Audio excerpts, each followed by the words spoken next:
Now, normally, she spent 2 to 3 days working on it every week. But the CEO needed it that afternoon. So, I took a quick look at the data. And immediately realized it could be easily automated.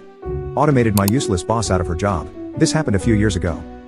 At the time, I was working as a data and reporting analyst, handling all the ad hoc reports for the company. My boss, let's call her Carrie, was completely useless. She was one of those people who was always late, left early, and took days off at the last minute. The only thing she actually contributed was handling the regular reports, sales, revenue, that kind of thing. We had a strong suspicion she was getting away with it because she was having an affair with her boss, who we'll call Stuart. Now, our CEO was actually a pretty decent guy. He was always looking for ways to cut costs and even gave out bonuses for the best cost-saving initiatives. Carrie, of course, was very eager to submit ideas, mostly by encouraging us to automate our tasks so she could try and take credit for the savings. Well, one day, both Carrie and Stuart happened to be sick at the same time, again. The CEO was desperate for the sales report that Carrie usually handled. I offered to take a look and see if I could put it together.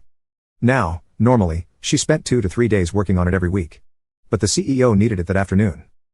So, I took a quick look at the data. And immediately realized it could be easily automated.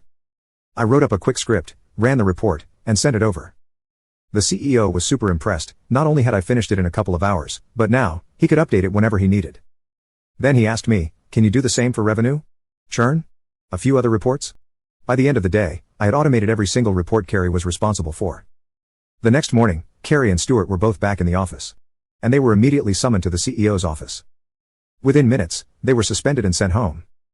Turns out, the CEO had known about their affair all along. All those times they were sick, or late, or had to leave early? Yeah. They were just sneaking off together.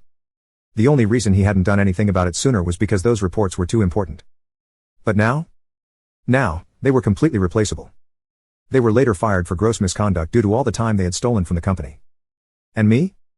I got a nice bonus out of it.